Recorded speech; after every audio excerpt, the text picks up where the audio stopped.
Hello guys, ayan for today's video. Ayan guys, manguha tayo ng mga labahan natin dito sa rooftop. Ayan. So time is check. Umakyat ako dito guys. Ito ay nilagay ko dito kasi ano pa siya. Ito mga basahan dito ko nilagay.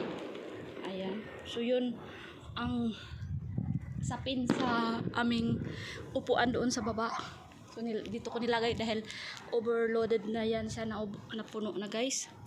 So ngayon ay binaba ko na yung iba. So ngayon guys, ako lang mag-isa dito sa bahay dahil ay ang aking amo na sa Tagaytay sila, doon sila nagpasko. So ako lang naiwan dito at mga kasamang mga pusa. Ayan, so alaga ko pusa.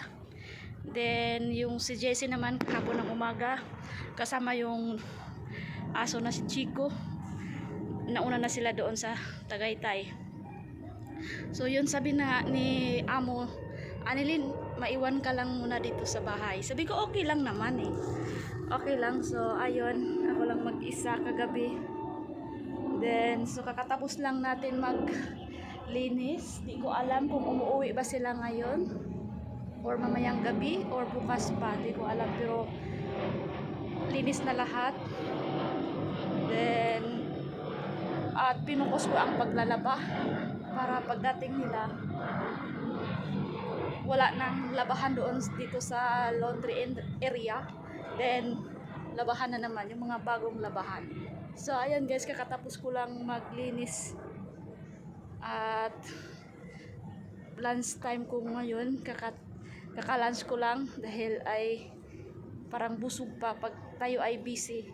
Parang di natin malipasan na tayo ng kain ba, bali gutom, nabusog ka na, parang feel mo na busog ba, at yung gusto mo yung trabaho mo ay tapusin.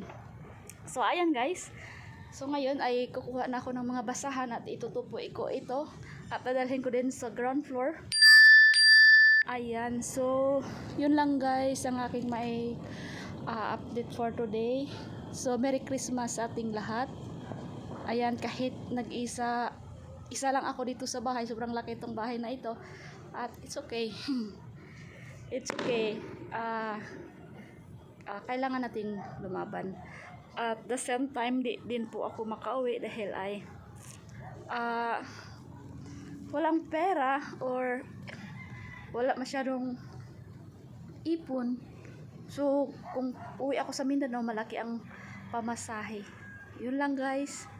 Kaya ay tsaga-tsagaan ko na lang dito na lang muna magpasko at mag New Year.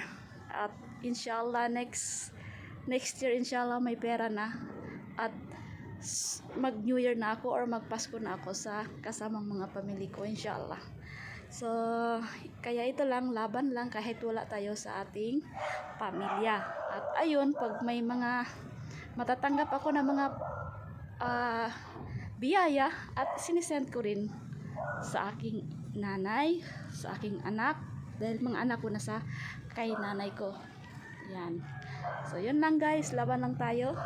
At yun lang, thank you for watching sa lahat ng mga new followers ko. At ayan, hindi ko na iano yung na kahit konti lang may magpapatulong sa atin na magbigay ng kunting biyaya.